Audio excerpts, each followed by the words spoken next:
예, 로마서 14장 1절에서 오늘 12절까지를 같이 읽도록 하겠습니다. 믿음이 연약한 자를 너희가 받되 그의 의견을 비판하지 말라. 어떤 사람은 모든 것을 먹을 만한 믿음이 있고 믿음이 연약한 자는 채소만 먹느니라. 먹는 자는 먹지 않는 자를 업신여기지 말고 먹지 않는 자는 먹는 자를 비판하지 말라. 이는 하나님이 받으셨습니다. 남의 하인을 비판하는 너는 누구냐? 그가 서 있는 것이나 넘어지는 것이 자기 주인에게 있음에 그가 세움을 받으리니 이는 그를 세우시는 권능이 주께 있음이라. 어떤 사람은 이날을 저날보다 낮게 여기고 어떤 사람은 모든 날을 같게 여기나니 각각 자기 마음으로 확정할지니라. 나를 중히 여기는 자도 주를 위하여 중히 여기고 먹는 자도 주를 위하여 먹으니 이는 하나님께 감사함이요 먹지 않는 자도 주를 위하여 먹지 아니하며 하나님께 감사하느니라. 우리 중에 누구든지 자기를 위하여 사는 자가 없고 자기를 위하여 죽는 자도 없도다. 우리가 살아도 주를 위하여 살고 죽어도 주를 위하여 죽나니 그러므로 사나 죽으나 우리가 주의 것이로다. 이를 위하여 그리스도께서 죽었다가 다시 살아나셨으니 곧 죽은 자와 산 자의 주가 되려 하심이라. 내가 어찌하여 내 형제를 비판하느냐? 어찌하여 내 형제를 업신여기느냐? 우리가 다 하나님의 심판대 앞에 서리라. 기록되었으되 주께서 이르시되 내가 살았노니 모든 무릎이 내게 꿇을 것이요 모든 혀가 하나님께 자백하리라 하였느니라. 이러므로 우리 각 사람이 자기 일을 하나님께 직고하리라. 아멘. 대단히 감사합니다. 계속해서 이 로마서 오늘 14장에 나타난 내용들을 중심으로 또 나눔을 가지겠습니다. 14장에 오늘 아주 중요한 부분들을 사도 바울이 언급을 하고 있습니다. 어쩌면은 이제 사도 바울은 복음이 무엇이냐, 본질적인 문제를 집중적으로 앞부분에서 다루었다고 한다면은 이제 그 구원받은 백성의 삶에 있어서 우리가 어떠한 태도로 삶을 살아가야 할 것인가. 특별히 그 당시에 로마 교회가 안고 있었던 그런 어떤 혼란스러움 또는 교회의 나누어짐, 이런 여러 가지 일들을 들으면서 어떻게 하면은 이 성숙한 그리스도인으로 로마 교회 성도들이 보다 본질에는 충실하고 또 본질이 아닌 그 비본질적인 부분들에 있어서는 수용을 하고 또 넉넉하게 그렇게 신앙생활을 할 수 있는가 하는 이러한 부분들을 심도 있게 다루고 있는 것입니다.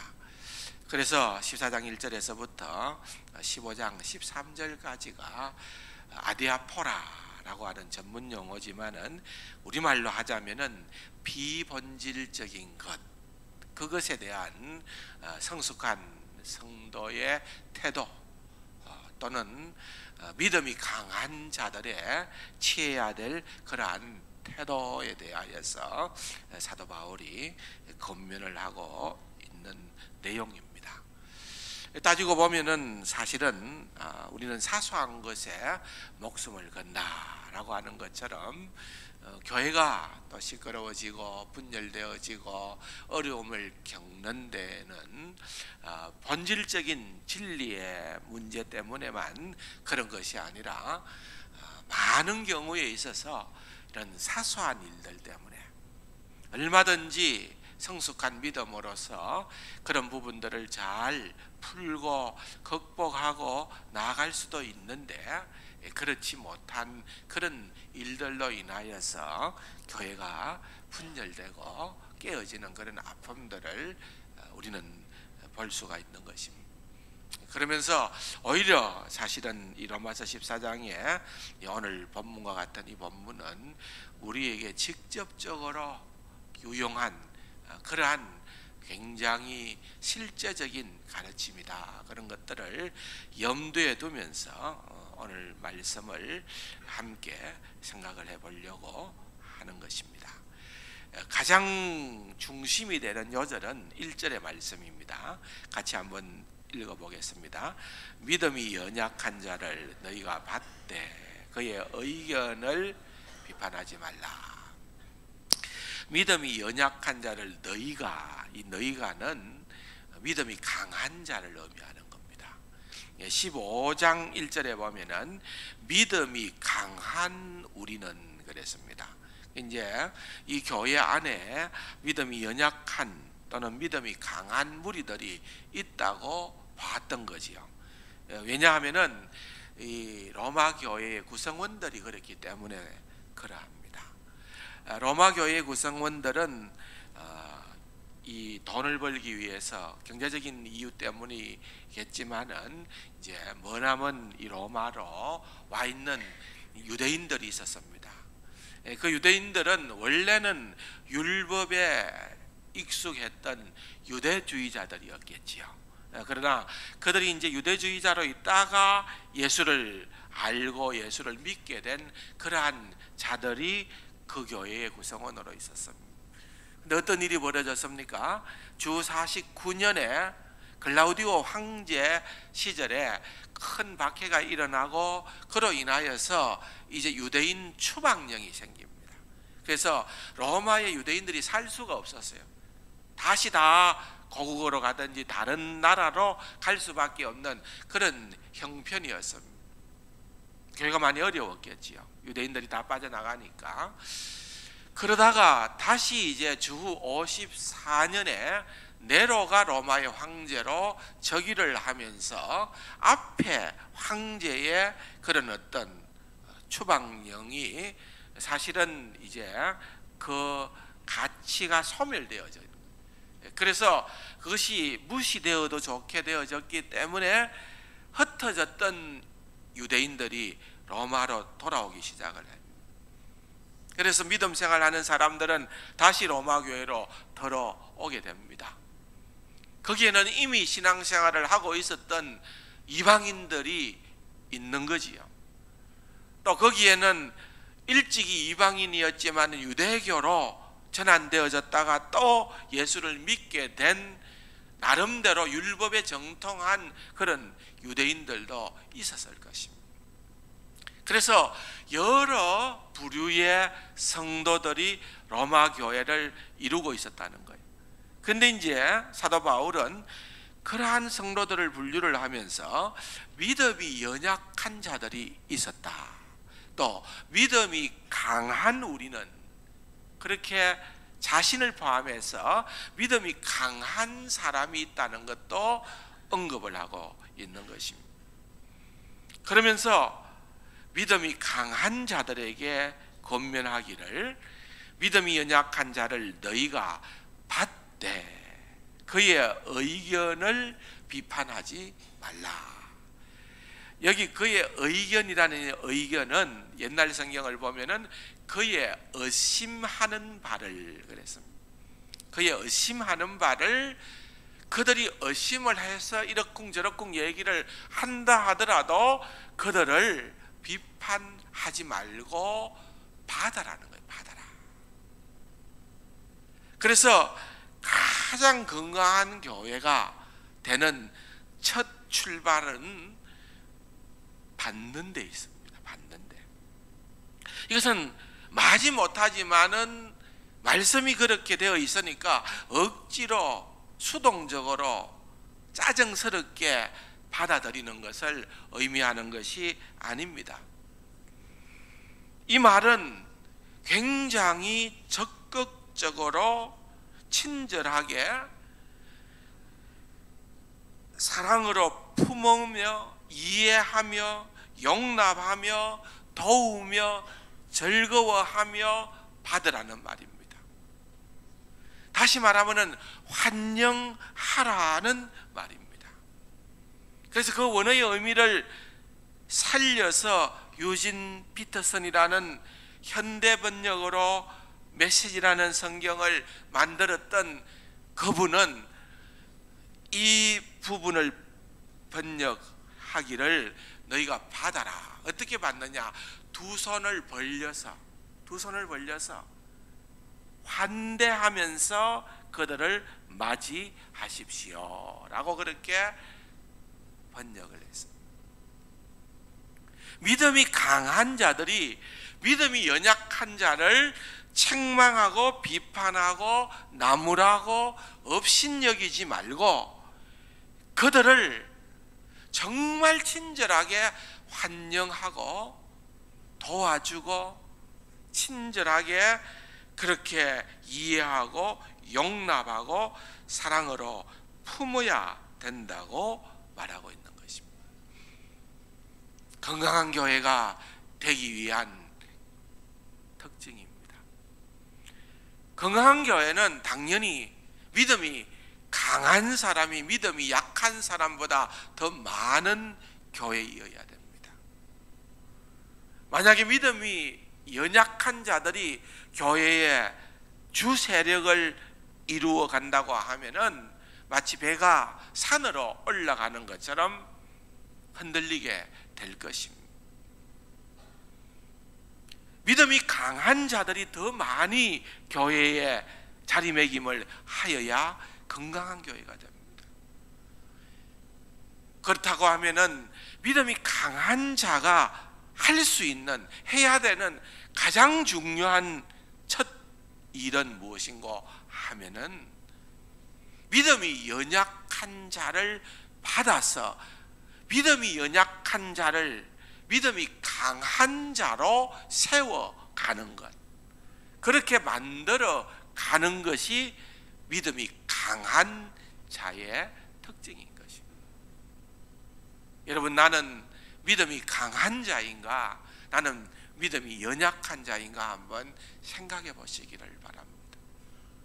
나는 내 주변에 나와 같지 않는 다른 사람들을 향하여서 비판하거나 업신여기거나 무시하거나 또 그들을 나를 따르는, 나를 흉내내는 그러한 자로만 몰아가려고 애를 쓰고 있는 것이 아닌가? 그렇지 않으면 내가 믿음이 연약한 자를 정말 믿음이 강한 자로 세워가는 일들을 위하여서 나는 최선을 다하고 있는가?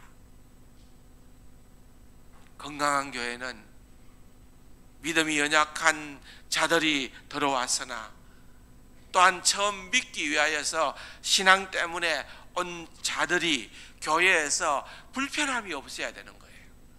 교회에 오면은 누가 자꾸만 나를 지적한다, 책망한다, 나무란다. 그래서 나는 내가 앉는 자리가 너무 불편하다. 교회만 오면은 나는 죄인인 것처럼 느껴진다. 자꾸만 자기를 좋아가는 그러한 것이 아니라 누가 오더라도 창원세강교회에 와보니까 나는 너무 편안하다. 정말 모두가 나를 안아준다. 모두가 나를 사랑하는 것이 언제든지 느껴진다. 그들이 나를 얼마나 도와주려고 애를 쓰는지, 내가 믿음의 더 나은 자리에 갈 수 있도록 그렇게 힘써주는지, 내가 정말 눈물 나도록 고맙다, 이런 느낌을 가지게끔 만드는 것이 성숙한 성도, 믿음이 강한 자들이 해야 하는 그러한 일들이라는 것입니다. 사랑하는 성도 여러분, 이것이 너무 중요하다는 것입니다. 오늘 본문에서 말하는 믿음이 연약한 자는 어떤 자를 의미하는 것입니까? 어떤 문제에 대하여 확실한 지식을 갖고 있지를 못하는 것입니다. 오늘 로마 교회가 직면하고 있는 그 문제는 어떤 문제였습니까? 그것은 오늘 본문에 보면은 먹는 것, 음식물과 날에 대한 것입니다. 이것을 잘 이해를 하지를 못해서 참 지식이 없어서 그로 인하여서 믿음이 연약한 자들이 생겨나게 되어졌다는 것입니다. 오늘 본문에 보면은 먹는 것에 대한 언급을 특별히 하고 있습니다. 무슨 말입니까? 좀 전에도 말씀을 드렸던 것처럼 유대인들은 또는 이방인들 가운데에서 유대인으로 개종한 자들은 그들이 지금 예수를 믿었고 지금 로마 교회에 소속된 성도들이라고 하더라도 그들에게 있어서 가장 몸에 배어 있는 것은 율법입니다. 율법. 그래서 구약 율법에 그들은 그야말로 율법이 금하는 그러한 음식들을 늘 끓이는 그런 마음들이 있었습니다. 왜냐하면 이 당시에는, 로마 시대 당시에는 시장에서 주로 상거래가 이루어지는데 시장에서 살 수 있는 고기들은 대부분 다 이방 신전에 가서 이미 제사로 드려졌던 그것을 제사장이 몫으로 다 주는데 제사장이 그것을 먹다가 다 못 먹으니까 일부는 먹고 나머지는 다 시장에 가다가 파는 거예요. 그러므로 대부분의 고기 또는 포도주도 마찬가지입니다. 다 이방신에게 바쳐졌던 것들입니다. 그러니까 어떤 생각이 듭니까? 이건 우상에게 드려진 거다 이거예요. 이 우상에게 드려진 것을 나는 끓임지게 해서 먹을 수가 없다. 이게 드려졌느냐 안 드려졌느냐 그걸 따지지 말고 그냥 다 드려졌다 생각하고 차라리 그럴 바에는 나는 채소만 먹겠다. 채식주의자라서 채소만 먹겠다가 아니라 이 고기가 우상에게 드려졌기 때문에 나는 끓임지게 해서 못 먹겠다. 저도 어릴 적에 기억이 납니다. 모태신앙이었기 때문에 어릴 적에 신앙생활 할 때 옛날에는 뭐 고기도 참 귀했잖아요. 어쩌다가 옆집에서 고기를 갖다 주는 수가 있어요. 그건 다 제사 음식입니다. 옛날에 제사 때나 잘 먹었잖아요. 그러니까 안 믿는 사람이 제사 음식 나누어 먹으니까 우리 집에도 갖다 줬는데 부모님들은 그것이 제사 음식인 줄 아니까 그것을 우리들에게 안 주더라고요. 그래서 못 먹었어요. 어떻게 처분을 하고 버렸는 것 같아요. 좀 시간이 지나니까 이제 이웃집에서도 눈치를 채고는 이제는 고기를 갖다 주면서 얘기를 합니다. 이건 제사상에 올리지 않은 고기니까, 이건 제사상에 올리지 않은 고기니까 그냥 먹어도 괜찮습니다 하고 갖다 주면은 그거는 괜찮다 생각을 하고 이제 부모님이 그것을 요리를 해서 우리에게 줘서 먹었던 기억이 납니다. 바로 그런 겁니다. 이 고기들이 전부 다 이방신들에게 바쳐졌던 것들이기 때문에 그러므로 이것을 먹는 것은 우상에게 드렸던 것, 귀신에게 드렸던 것, 그거 먹으려고 하니까 이거 찜찜해서 못 먹겠다. 그런 자들은 믿음이 연약한 자라는 거예요. 믿음이 연약한 자라. 사도 바울이. 어떤 사람이 믿음이 강한 자냐? 다 먹는 자. 다 먹는 자. 하나님께서 모든 음식은 다 주께로부터 왔다고 했기 때문에 감사함으로 먹으면은 그것이 귀신에게 드려졌던 우상에 드렸던 그건 다 허상이고 다 근본적으로는 하나님께로부터 왔기 때문에 그런 믿음을 가지고 담대하게 아무렇지도 않게 먹으면은 그런 사람은 믿음이 강한 자라는 거예요. 믿음이 강한 자라. 사도 바울이 여기에서 그 이야기를 하고 있는 거예요. 그런데 오늘 본문에 보면은 보세요. 2절에 어떤 사람은 모든 것을 먹을 만한 믿음이 있고 믿음이 연약한 자는 그 고기가 먹혀지는 게 끓임지게 하니까 채소만 먹느니라 그랬죠. 연약한 자는 채소만 먹느니라 그 말입니다. 3절에 먹는 자는 믿음이 좋아서 믿음이 강해서 먹는 자는 먹지 않는 자, 믿음이 연약한 자를 업신 여기지 말고 먹지 않는 자는 먹는 자를 비판하지 말라. 비판한다, 판단한다, 정죄한다 이 말이거든요. 그래서 제가 오늘 타이틀을 계속 이 말씀이 반복되었기 때문에 우리 성숙한 그리스도인들은 누구를 업신여기거나 누구를 비판하거나 누구를 정죄해서는 안 된다는 거예요.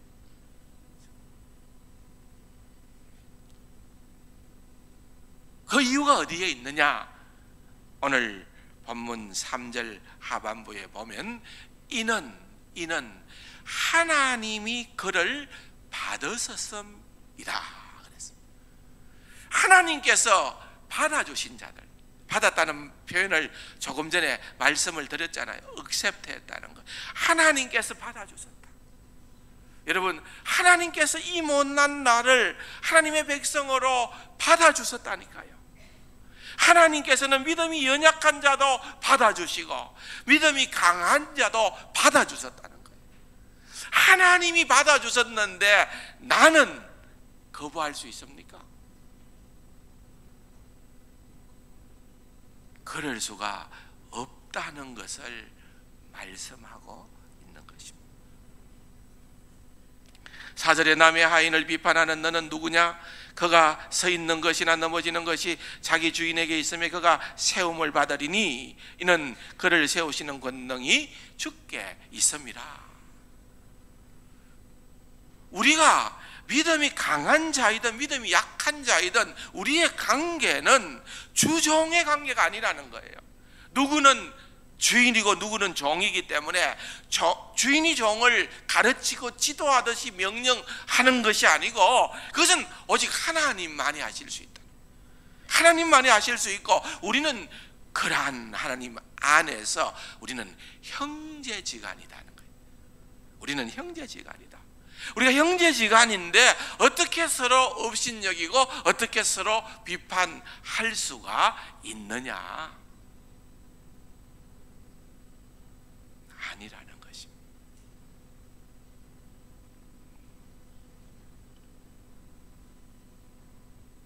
그뿐만 아닙니다. 10절 이하에 보면은 내가 어찌하여 내 형제를 비판하느냐? 어찌하여 내 형제를 업신여기느냐? 우리가 다 하나님의 심판대 앞에 서리라.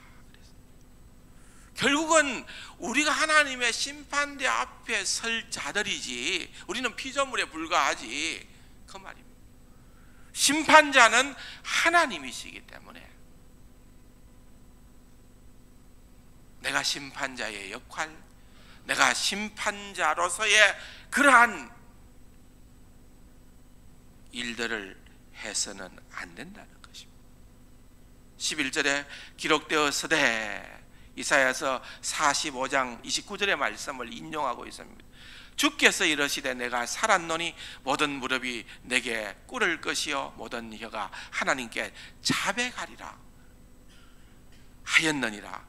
이러므로 우리 각 사람이 자기 일을 하나님께 짓고 하리라. 결국은 심판주 하나님 앞에 우리가 언젠가는 심판을 받게 됩니다. 이것은 우리가 뭐 영복의 심판이 아닙니다. 이건 이미 우리가 구원받았기 때문에 이것 얘기하는 것이 아니에요. 그러나 우리의 행위에 대한 심판이 있다는 거예요. 그런데 그 행위에 대한 심판을 하나님께서 우리가 하나님의 심판대 앞에서 우리가 다른 사람의 일을 짓고 하는 게 아니에요.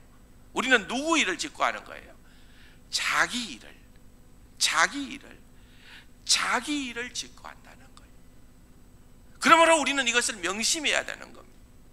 우리에게는 누구도 다른 사람을 비판하거나 업신 여길 수 있는 권한이 없다는 거예요. 믿음이 강한 자는 믿음이 연약한 자를 세워주는 거예요. 믿음이 연약한 자를 세워주는 것은 결코 비판이나 업신여김으로 가능한 일이 아니라는 것입니다. 믿음이 강한 자일수록 우리는 더욱 더 겸손하게 하나님께서 나를 받아주셨음을 생각하면서, 하나님께서 나같이 못난 자를 수용하셨다고 하면 나 역시 누구인들 수용하지 않으면 안 되겠다. 빌립보서 4장 5절에 보면은 너희 관용을 모든 사람에게 알게 하라. 관용, 우리가 믿음으로서 살아가는 자들에게 있어서 관용, 너그러움이라는 거예요. 너그러움은 우리 주변에 있는 이웃, 믿음이 연약한 자뿐 아니라 심지어는 믿지 않는 모든 사람에게도 알게 할 만큼 우리가 관용을 베푸는 자로 하나님께서 우리를 불러주셨다. 이 점을 우리가 명심해야 된다는 것입니다. 또 하나의 예를 듭니다. 5절에 보면은 어떤 사람은 이 날을 저 날보다 낮게 여기고 어떤 사람은 모든 날을 같게 여기나니 각각 자기의 마음으로 확정할지니라. 그렇게 얘기를 하고 있습니다. 이게 또 날에 대한 부분을 언급하는 거예요. 왜냐하면은 이제 구약의 그런 규례에 익숙하다 보니까 절기, 날들이 있잖아요. 그 날들, 뭐 6월절이면 6월절 또는 뭐 각종 절기에 대한 날도 있고 특별히 안식일도 있고 날이 있잖아요. 이 날이 저 날보다 더 중요하다 생각하는 사람들, 그런 사람이 이제 예수를 믿게 되니까 구약의 안식일 대신에 이제는 예수를 믿고 나서 신약의 주일을 지키기는 지키는데 마치 주일을 지키는 것을 구약의 안식일 지키듯이 하는 거라는 거예요. 사도 바울은 그것을 뭐라고 얘기하느냐 하면은 믿음이 연약한 자라, 그렇게 얘기해요. 이 날을 저 날보다 더 낮게 여긴다는 거예요. 그건 아니라는 거예요. 모든 날이 다 하나님 앞에서 우리에게 중요한 날이라는 거예요. 여러분, 주일날은 물론 주님 앞에 예배드리는 이 날로서 우리가 중요하지요. 그럼 다른 날은 중요하지 않단 말입니까? 그게 아니에요. 단지 모든 날의 중요성으로서는 차별을 둘 수가 없으나 우선순위에는 차이가 있다는 거예요. 주중의 날들은 직장인들은 직장이 우선입니다. 직장이 우선인데 직장 다 간두고 그냥 교회 와서 맨날 살아라, 이게 우선이 아니고 주중에는 직장인들은 직장에서 또는 학생들은 학교에서 공부에 열중하는 것이 더 우선이라는 거예요. 그럼 주일은 뭐냐? 그렇게 우선적인 거가 바뀐다는 거예요. 주일은 공적인 예배를 가장 우선순위에 두는 날이라는 거예요. 이 날이 다른 날보다 더 중요하기 때문에 예배를 합니까? 그게 아니라 이 날이 공적인 예배를 드릴 수 있는 우선순위의 날로 하나님께서 우리에게 허락하셨기 때문에 우리는 이 날이 더 중요하다는 거예요. 그래서 구약에 만들어 놓은 그런 어떤 날, 절기들이 더 중요하다 그렇게 여기는 사람은 그것은 믿음이 연약한 자다. 믿음이 연약한 자. 믿음이 강한 자는 모든 날을 다 귀하게 여긴다는 것. 그러면서도 6절에 보면은 나를 중히 여기는 자도 주를 위하여 중히 여기고 먹는 자도 주를 위하여 먹으니 이는 하나님께 감사하며 먹지 않는 자도 주를 위하여 먹지 아니하며 하나님께 감사하느니라. 그래서 여러분, 먹든지 먹지 않든지 간에 또는 이 날을 중히 여기든 전체를 다 중히 여기든 간에 그 동기와 목적이 중요하다는 거예요. 그 동기와 목적이 주님을 위하느냐 나를 위하느냐. 정말 우리가 사심이 없이 순전하게 순수하게 주님을 위하여서 한다고 하면은 어떤 선택을 하든 간에 그래서 5절 하반부에 각각 자기 마음으로 확정할지니라. 그 말은 우리가 어떤 선택을 하든 간에 그 선택을 하나님께서 용납해 주신다. 그 말이에요. 하나님께서 받아주신다는 것입니다. 그러므로 우리에게는 누구를 비판하거나 무시하거나 업신 여겨야 될 어떤 권위 없다는 것입니다. 물론 이것이 진리 문제와 본질의 문제와 결부되어지면은 이것은 심각하게 다루어야 됩니다. 예를 들면은 갈라디아 교회는 살며시 거짓 교사들이 들어왔습니다. 그래서 믿음으로 구원을 얻는다는 이 유일한 진리에다가 그 갖고는 부족하다, 율법의 행함이 있어야 구원을 이룰 수가 있다라고 하는 거짓 교사들의 그런 가르침이 들어온 거예요. 그럴 때에는 사도 바울은 결단코 그들을 용납하지 아니했습니다. 다른 복음을 전하는 그들을 용납하지 않았습니다. 그러나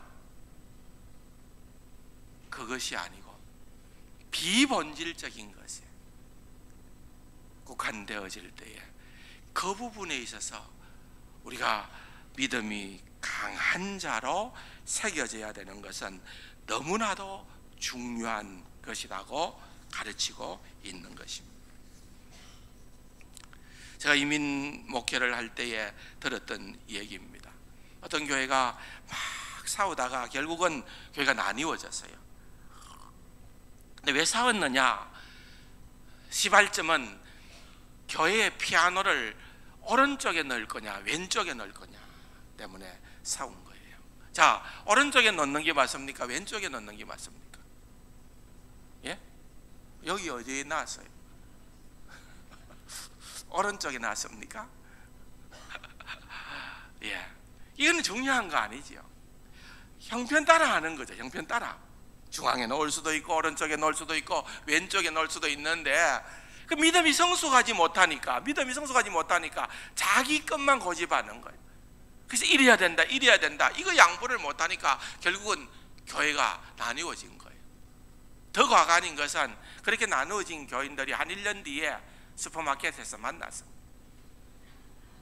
만났는데 얘기를 나누다 보니까 자기들도 까먹은 거예요. 당신이 오른쪽 했나 우리가 오른쪽 했나. 아무것도 아닌 것 가지고 그것을 마치 절대적 진리인 양 착각을 하고 거기에 목숨을 건다는 거예요. 그게 아니라는 거예요. 여러분 3부 예배 드립니다. 그죠? 11시 15분입니다만은 옛날부터 우리가 11시 예배를 뭐라고 불렀는 줄 아십니까? 대예배 그랬습니다. 예배가 많았는데 그 가운데 제일 큰 예배는 11시 예배라는 거예요. 11시 예배 안 드리면 예배를 안 드린 것 같아요. 그래서 1부 예배도 있고 2부 예배도 있고 3부 예배도 있는데 3부 예배에 나는 꼭 드려야 된다. 여러분 성경에 3부 예배 꼭 드리라는 법이 어디 있습니까? 없잖아요. 이 예배 시간은 누가 정한 겁니까? 우리가 정한 거예요. 그럼 예배 순서는 누가 정한 겁니까? 성경에 있습니까? 신학자들과 교회학자들이 우리가 정한 거예요. 우리가 이렇게 하면은 더 은혜스러울 것 같다 생각을 해서 우리가 정한 거예요. 그러다 보니까 여러분 예배 순서 가운데에는 우리 교회 어떤 경우에는 사도신경으로 신앙 고백함이 시작되는 거예요. 다 있을까요? 그렇지 않습니다. 여러분 가보면은 어떤 교회는 사도신경 안 해요. 신앙 고백 없어요. 그럼 잘못됐습니까? 그건 잘못된 게 아니에요. 선택의 차이예요. 우리는 그것이 있는 것이 훨씬 더 예배스럽다고 생각하기 때문에 그걸 넣는 거예요. 목사가 예배를 주관하면서 가운을 입어야 되느냐 말해야 되느냐, 그것도 선택의 문제입니다. 강고 시간을 설교 뒤에 우리처럼 넣느냐, 그렇지 않으면 축도 다 하고 예배 끝나고 넣느냐, 어떤 분이 그걸 제게 묻더라고요. 우리 교회 교인은 아닌데 저한테, 목사님, 옛날 우리 목사님은 안에다가 넣었는데, 밖에다가 넣었는데, 새로 오신 목사님은 안에다가 넣었는데 이거 틀린 거 아니냐고 묻더라고요. 비본질적인 걸 가지고 자꾸 따지는 거. 우리 교단은, 적어도 신학자들이 그것이 옳다 생각을 하고 결론을 내려서 축도, 베네딕션, 축도는 선포입니다. 선포, 기도가 아니고 선포기 때문에 할지어다로 그렇게 마무리를 하라고 우리는 그렇게 인정을 하고 그렇게 배웠고 실행에 옮깁니다. 모든 교단마다 다 그렇습니까? 어떤 교단의 목사님들은 축은 하옵니다 그렇게 하잖아요. 기도로 끝내잖아요. 그러니까 그것도 그렇게 하면 잘못이고 이렇게 하면 맞느냐? 세례를 주면 맞고 침례를 주면 틀리느냐? 침례는 주면 맞고 세례를 주면 틀리느냐? 그런 거 있잖아요. 강단의 신발을 신고 올라오면 잘못됐고, 벗고 준비된 신발을 신고 올라오면은 맞다. 그 진리입니까? 이 비본질적인 문제예요. 우리는 신발을 벗고 올라옵니다. 자기가 신던 신발을 벗고 올라옵니다. 그런데 지구촌에 있는 수많은 교회들, 아니 창원에 있는 교회들 가운데 훨씬 많은 교회는 그냥 사용을 합니다. 진리 문제면은 우리가 왜 그렇게 하느냐고 따져야 되지요. 이거는 건덕의 문제입니다. 어떤 사람들은 그렇게 하니까 더 예배스러워 보이고, 그렇게 안 하면은 뭔가 찜찜하고 뭔가 나는 불편하고, 그래서 목사로서 그런 불편한 사람들의 마음을 조금 풀어주자. 이거 뭐 진리 문제도 아닌데 그거 고집할 거 뭐 있느냐, 그렇게 해서 하는 것이지, 이게 진리 문제 때문에 하는 거는 아니에요. 절대로. 이런 것들이 얼마나 많은지 모르는 거예요. 비본질적인 것에 대한 융통성의 문제. 근거는 어디에 있습니까? 주를 위하느냐, 나를 위하느냐. 나를 중히 여기는 것도, 또 모든 나를 동일하게 여기는 것도, 그것이 정말 내가 사심이 없이 주를 위하여서 그렇게 하는 것인지, 그렇지 않으면은 나의 어떤 선행이나 나의 어떤 의가 드러나는 그와 같은 일들을 위해서 하는 것인지 우리는 살피고 또 살펴보아야 하는 것입니다.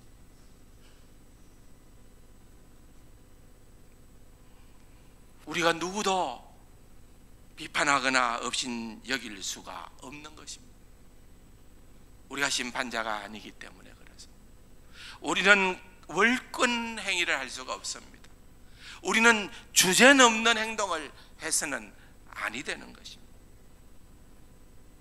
형제를 비판하지 말아야 되는 첫 번째 이유는 동기와 목적 때문에 그러한 것입니다. 좀 전에도 보았던 것처럼 나를 중히 여기는 자도 주를 위하여 중히 여기고 먹는 자도 주를 위하여 먹나니. 주를 위하여 먹는다, 주를 위하여 나를 중히 여긴다, 이걸 생각을 하니까 사도 바울이 너무 감동이 되었던 것 같아요. 그래서 7절의 성도는 주를 위한 사람임을 강조를 합니다. 우리 중에 누구든지 자기를 위하여 사는 사람도 없고 자기를 위하여 죽는 자도 없도다. 우리가 살아도 주를 위하여 살고 죽어도 주를 위하여 죽느니 그러므로 사나 죽으나 우리는 주의 것이로다. 그랬어요. 우리 모두는 다 주님의 것이라는 것입니다. 그 이유는 어디에 있습니까? 9절에 보니까 이를 위하여 그리스도가 죽었다가 살아났었기 때문이다. 주님께서 우리를 위하여 법의 피를, 고귀한 피를 흘려주시고 그 죗값으로 우리를 살려주셨기 때문에 그러하다는 것입니다. 고린도전서 6장 20절에 보면은 값으로 산 것이 되었으니 그런즉 너희 몸을 하나님께 영광을 돌려라. 너희 몸으로 하나님께 영광을 돌려라 그랬습니다. 예수 그리스도의 피값으로 산 것이 되었으니 우리는 주님의 것이라는 것. 주님의 것이기 때문에 너희 몸으로 하나님께 영광을 돌리라는 것입니다. 고린도후서 5장 15절에 보면은 그가 모든 사람을 대신하여 죽으심은 살아있는 자들로 하여금 다시는 그들 자신을 위하여 살지 않고 오직 그들을 대신하여 죽었다가 다시 살아나신 이를 위하여 살게 하려 하심이라 그랬습니다. 이유는 더 이상 나는 나 자신을 위하여 살지 아니하고 주님을 위해 살 수 있도록 주님께서 죽으시고 부활하셨다, 그 말씀입니다. 그러므로 우리 신자의 정체성은 무엇입니까? 한마디로 얘기하면 나를 위하여, 자기를 위하여 살아가는 자들이 아니라 주를 위하여 살아가는 자들이다, 이 말입니다. 사랑하는 성도 여러분, 그렇기 때문에 우리 모두는 주를 위하여 살아가는 자들입니다. 조금 부족하고 조금 못한 한이 있더라도 우리 모두는 주를 위하여 살아가는 자들입니다. 그렇기 때문에 우리는 그런 맥락에서 오직 판단하시는 이는 하나님 밖에는 없습니다. 말틴 루터는 이야기를 했습니다. 그리스도에 의해서 심판받을 사람이 다른 사람을 심판하는 것은 어리석은 일이다 그랬습니다. 어리석은 일이다. 마태복음 12장 36절 이하에 보면은 내가 너희에게 이르노니 사람이 무슨 무익한 말을 하든지 심판날에 이에 대하여 신문을 받으리니 내 말로 어렵다함을 받고 내 말로 정죄함을 받으리라. 여러분, 우리가 우리의 말로 인하여 하나님 앞에서 심판을 받게 된다는 것입니다. 사랑하는 성도 여러분, 이것이 얼마나 우리에게 중요한지 모릅니다. 오늘 하나님께서는 신앙 안에서 본질적인 문제가 아닌 비본질적인 문제에 대하여 서로 의견이 달라도 서로를 비판하지 말라고 말씀하십니다. 다툴지라도 다를지라도 하나님이 우리를 받아주셨듯이 서로 받아야 된다고 말씀을 하십니다. 우리 모두는 주님의 것입니다. 주님을 위하여 살려고 하면 우리의 동기와 우리의 목적이 똑같다면 우리의 신앙의 방향이 좀 다르더라도 우리의 겉모습이 좀 다르더라도 그 다르다고 하는 그 의견으로 말미암아 다른 사람을 판단하거나 비판할 필요가 전혀 없음을 우리에게 가르쳐 주고 있는 것입니다. 이 말씀을 기억하면서 하나님 앞에서 우리 자신을 겸손하게 돌아보며 하나님 나에게 넘치는 관용을 허락하여 주시옵소서. 그 너그러움으로 내가 만나는 모든 사람들을 세워가는 그 은혜를 허락하여 주시옵소서. 그렇게 기도하는 우리 세관 가족들이 되기를 주님의 이름으로 축원합니다. 좋으신 아버지 하나님 감사합니다.